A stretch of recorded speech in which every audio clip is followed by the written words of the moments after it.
Hi everyone, welcome to Nepal Now on the Move, where we talk with some of the thousands of people leaving this country every month, as well as to some of the few who return to settle in their homeland. My name is Marty Logan.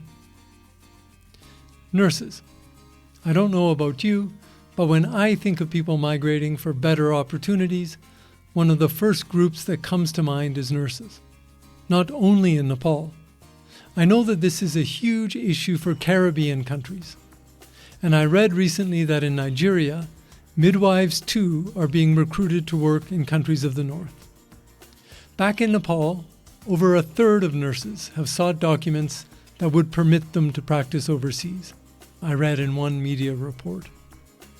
I met Sudipa Poudel about 1.5 years ago in Chitwan, a district in south-central Nepal. She was working as a school nurse, and I believe she mentioned then that she might be going to work abroad soon. So when I caught up with her last month, I wasn't that surprised to hear that she was on her way to Canada. The big question was, why? You'll have to keep listening to hear her answer. But for now, I'll say that Sudipa has already come a long way since she became a nurse a decade ago. Please listen now to my chat with Sudipa Poudel, recorded at Himal Media in Patandoka. Her words are interpreted by Hima Rai. Sudipa Poudel, welcome to Nepal Now podcast. Thank you, Marty, for inviting me in this podcast. It's great to have you here. Thank you for coming in on such a rainy day. I know it wasn't easy. So we're here to talk about your coming migration. You're going to be leaving Nepal shortly. But before we get into the details of your move, let's talk a little bit about your background, where you were born, where you went to school, and if you moved around to different places. म नेपालमै जन्मेर नेपालमै हुर्केको एउटा student हो र नेपाल एउटा developing country हो. I was born and brought up in Nepal. Nepal is a developing nation, and I come from a middle-class family, so I have faced a lot of struggle in my life. For example, we had very limited resources, and I spent private school, not so good private school, for 10 years. Even then, we had to struggle a lot. For example, we studied in candlelight, and me and my two other siblings, we used to fight for the light of candlelight. So, even with all those struggles, I've come up to here in my life. Okay, and before you go any further, that was in Chitwan, correct? You grew up in Chitwan district, Chitwan. Right? Okay, sorry, continue. You were... nursing join गरेँ म त्यसपछि र nursing join गर्नुभन्दा ब्याकग्राउन्डमा चाहिँ मलाई as a nursing. And then I joined nursing, but before we talk about my nursing journey, I also want to talk about why I joined nursing. So it was maybe when I was around 8, my grandfather was a cancer survivor, but he also expired due to that illness. And I've always felt like part of the reason of his death was because we lacked the resources to treat him or give him proper care. And in my family, even my brother and sister, they are both in the medical field. My sister is a nurse and my brother is a dentist. He's a dental doctor. So the white coat already had some attraction for me. I always felt like, oh, okay, I'm going to wear this white coat and care for my patients like I cared for my grandfather. And so that's part of the reason, part of my motivation for joining the nursing profession. So when you were still quite young, you were thinking about being a nurse. Like this was when you were in elementary school, primary school. Yes, as मैले पहिला पनि मेन्सन्स गरेँ that त्यो हजुरबासँग care गर्ने टाइममा चाहिँ मलाई चाहिँ त्यतिखेर चाहिँ त्यो. When I cared for my grandfather during that time, I had some insight. So it was during my elementary school time. I started caring and I felt like, okay, I want to care for other people also. But the concrete decision of actually joining nursing, I made that after the high school, after my grade 10. Okay, so then obviously you did that, you're a nurse. So after you finished high school, you went into nursing college, I guess? After 10 class पछि चाहिँ म चाहिँ nursing college join गरेँ. मैले चाहिँ diploma in nursing गरेको. Yeah, and after my grade 10, I joined Diploma in Nursing, which is a 3-year course. I passed that course in 2014, and I became a registered nurse in 2015, March 15. I joined a private clinic.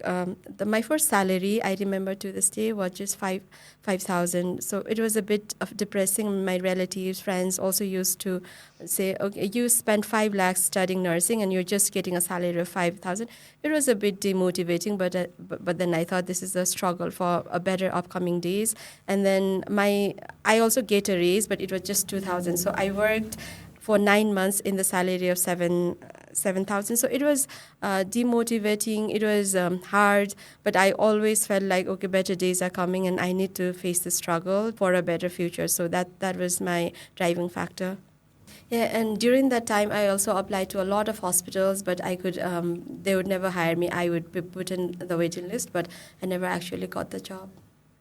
Okay, so it sounds like despite making only a small amount of money at the beginning and eventually it was increased slightly, and then despite not also being hired after these interviews, you were still optimistic. You were thinking that better days will be coming. So what happened? Did the better days come? अझै further त्यसमा चाहिँ अलिकति कुरा के include गर्न मलाई पनि त्यो टाइममा चाहिँ अझै मेरो फ्यामिलीमा चाहिँ के थियो During that time, when I was working in the private clinic, both of my parents were unemployed. My brother was away studying a master's in dental in a scholarship. So even within my 7,000 salary, I used to give 3,000 to my mother, and I used to only use 4,000 for all of my transportation, my personal needs, everything. And now when I think about those days, I feel like, oh my God, how could I manage myself in 4,000? It sounds amazing to me right now, but I did all that back in the day. Up till now, you're still working as a nurse. Are you still in the same institution or different hospitals? त्यसपछि मैले चाहिँ government hospital apply गरेँ and thank God I got chance in government hospital. Okay.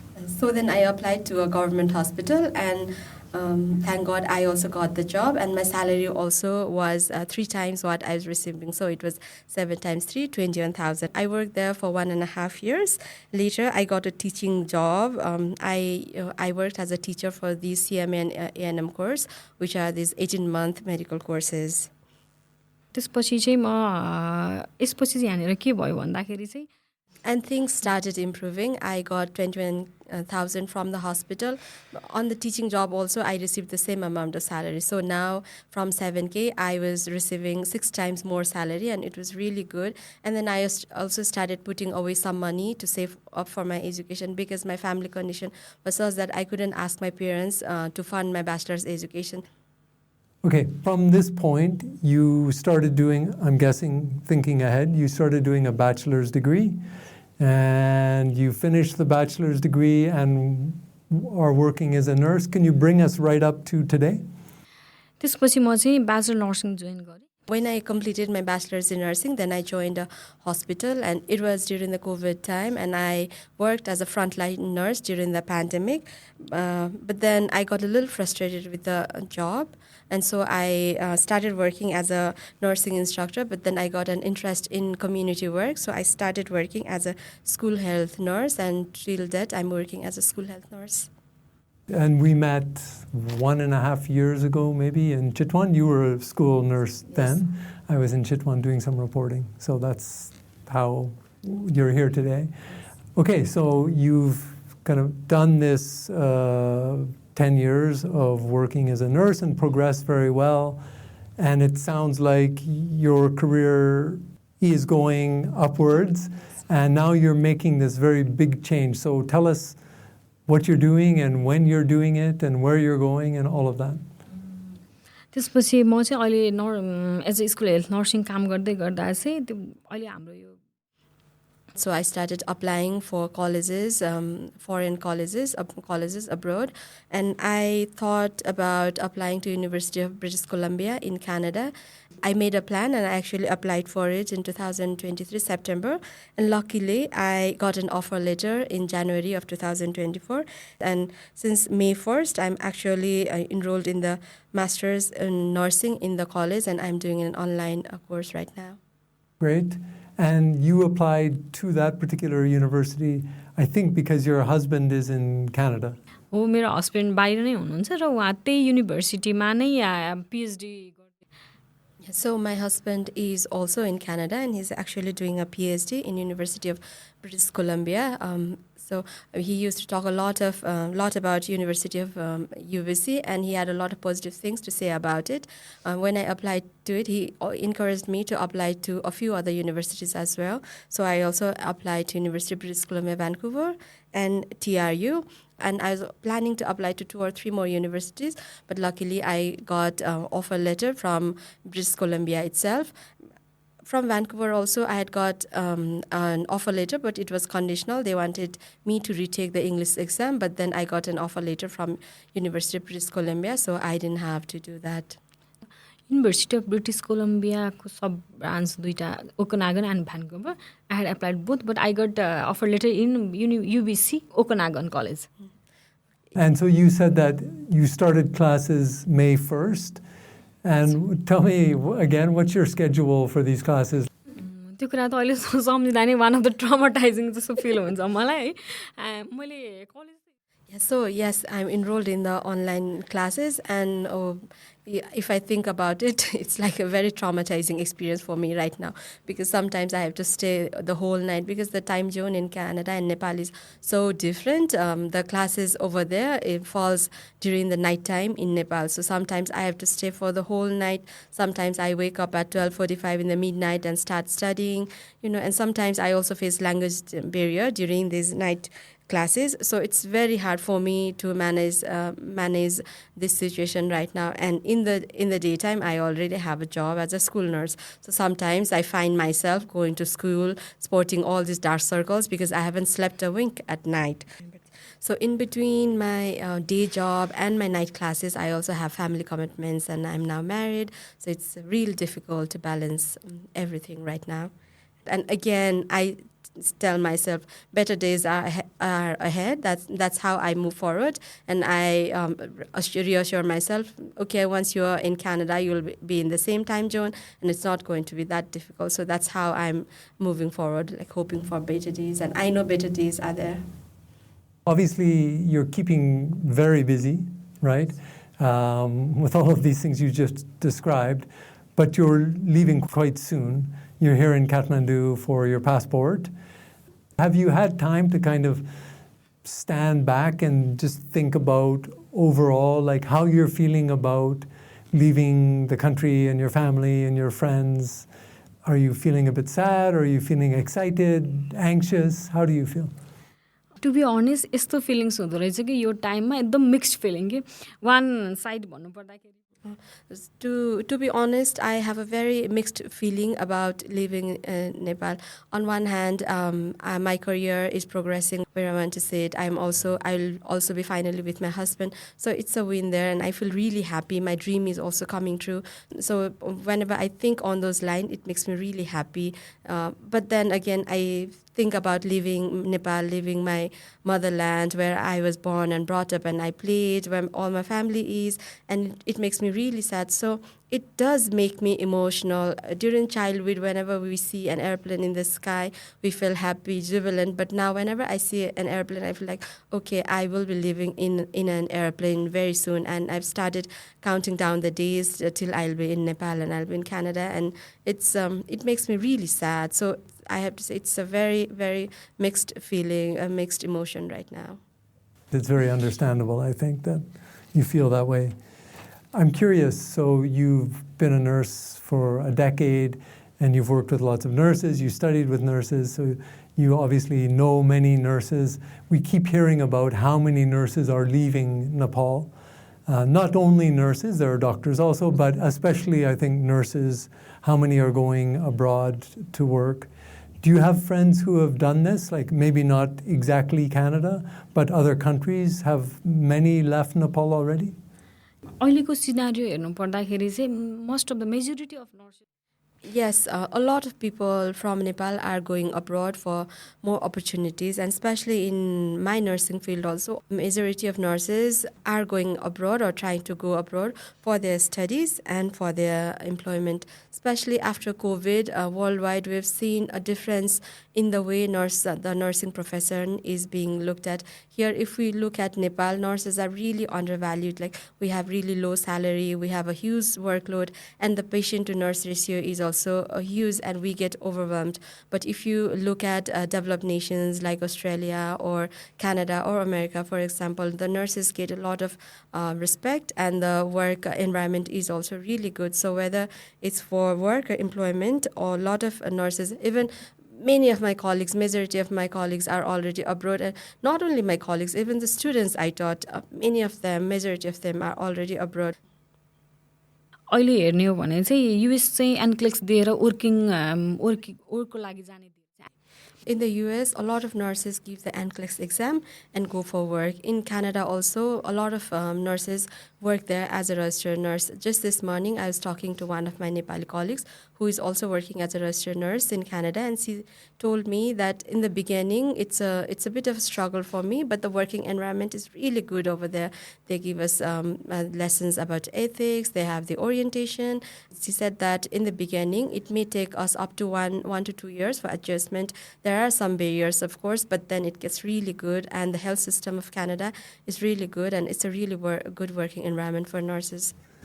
It sounds like working conditions in general are one of the main reasons you're going. One of the things that you anticipate is going to be better when you get there is the overall working conditions for you as a nurse. And I'm wondering, Canada and Nepal are very different, obviously, right? So you're going to gain this thing when you're in Canada. You're going to have a better job, let's say, because the working conditions are better. But have you thought about what you're going to be leaving behind? For example, I know from being in Canada and Nepal that, the so-called cultural things are maybe valued more highly here in terms of family time. And there are more festivals where you get together and celebrate. Are you thinking about the things that you're going to, in a way, lose by leaving Nepal, or you're only focused on what's ahead of you? Of course, मलाई त्यो त हरेक कुरा चाहिँ एउटा पाउनको लागि अर्को लुज गर्नुपर्छ भन्ने त condition. Yeah, I think about that a lot. Yes, of course, I'm going to miss a lot of things. Sometimes there are situations where it's a win-win situation, but sometimes there are also win and loss situations. So it's kind of like that in my case right now. I'll miss my family. I'll miss not being with them, the family touch, the festivals. I think about that every day, and I'm also preparing myself for that. And to some extent, I feel like my husband is over there, so maybe spending time with him, quality time with him, is going to compensate for some of the things that I'm going to lose when I'm in Canada. I realized that I kind of assumed something when I said that you're going for better working conditions. So let me ask you directly, what are the reasons why you want to go and do this in Canada? How do you explain it to people when they ask you, why are you going? Why do you want to go? Specific एउटा मात्र region भन्दा तर various रिजनहरू छ जसमा चाहिँ So there are various reasons why I chose Canada. One of the things is that I've always wanted to update my knowledge regarding different nursing and health practices around the world. I want to get that exposure because limiting myself only to Nepal, a developing nation, and only focusing on local, I think I'm not satisfied with that. I want to actually stay abreast of what's happening globally, and I want to update myself. So that's one of the reasons why I was applying for study abroad. And then another is, of course, it will open a window of opportunity for me. And besides that, I will also have a lot of learning opportunity because I'm learning from the best. I'm learning modern technologies. I'm learning in a different environment, which I'm not used to in Nepal. Of course, besides that, my husband is obviously there. So that's also automatically a plus point for Canada. But just its healthcare system, I've heard so much about it from my colleagues who've been there, and I've also done my research and comparing different nations. Canada's healthcare system seems to be very good, maybe better than most countries, and that's why I've chosen Canada. I hope you're right about Canada's healthcare system. I keep hearing bad stories about it since I haven't lived there, but I know it still has some very good positive aspects. So I don't know if you heard about this news this week. Prime Minister Oli is in the US, and he gave one talk where he kind of appealed to the young Nepali youth to come back home and help build the country, and we'll make opportunities for you, and we only want the best for the young people and the country. When you hear that, what do you think? Yes, मैले पनि हेरेको थिएँ त्यो interview धेरै मिडियाजहरुमा पनि आइराको थियो. I also listened to that interview of our Prime Minister, and I found it really positive. He is right. I agree with him that youth are the asset or the gems of Nepal. But why youth are living in Nepal, we also have to look at that side. It's mostly for employment or study. So if we also get that golden opportunity in Nepal, of course we are going to be staying in Nepal. Or even those of us who have gone abroad, many of us are going to come back if there's an opportunity at home. So ministers and policy makers have to think about creating such policies or such environment in Nepal so that we don't have to leave, or we get a good working environment or study opportunity in Nepal, or that propels us to come back to our country once we are done. For myself, it's too soon to tell whether I'll be returning back home or not. But definitely, if there's good environment and if I feel like, okay, I can do some good, then I'm going to come back. There are also examples where people who have studied abroad or working abroad have come back. There are Nepalese, for example, our recent ex-education minister, Sumana Shrestha. She also studied abroad but came back to Nepal. And Miss Nepal 2018, Shrinkala Khatiota, who studied in Harvard but then come back. There are examples within my own medical field. For example, Dr. Vola Rizal or Dr. Govinda Kisi. Both of them were abroad, but they came back saying that they are committed to the Nepali health system. And there are quite a lot of other examples from other fields as well. How long is your course? And then when you finish this master's degree, is the plan that you would try to get a job in Kelowna or around Kelowna in a hospital? Is that how you think it will go? म चाहिँ के सोचिरहेको छु भन्दाखेरि first जाने बित्तिकै मेरो focus. Yes, I want to work in Canada after finishing my studies. So I'm currently enrolled in a 2-year course, but I have enrolled myself as a part-time student. So they have given me until 2029 to finish my course, but I want to get it done within 2026 May. And I've also been trying to get registered as a nurse over there because I want to balance both study and job. Of course, first, when I arrive there, my focus is going to be my studies, but if I can get some part-time jobs, or if my registered nurse application is sanctioned, then I also want to work and study together. And after I finish my studies, I actually want to work in the Canadian health system because I want to experience that. Whether I will be successful or not, I cannot say, but that's my plan. Okay, very good. Thank you very much for taking all this time to talk to me. Thank you, Martin, for your time. And I wanted to say also good luck in Canada, and maybe after you're there for some time, we can have an update chat. Okay, sure. I'll feel so happy to be in touch with you. Thanks again to Sudipa Poudel for speaking with me today. Let me know what you thought of this episode and your opinion on nurses leaving Nepal for better opportunities. Also, I'd love to get your tips on possible guests for the show. Email me at nepalnowpod@gmail.com or message us on our social channels. We're at nepalnowpod. You can also send us a text message by clicking on the link at the top left of the notes to this or any episode. It's a US number, so from Nepal it'll cost you about 8 rupees. That's all for now. I'll talk to you next time.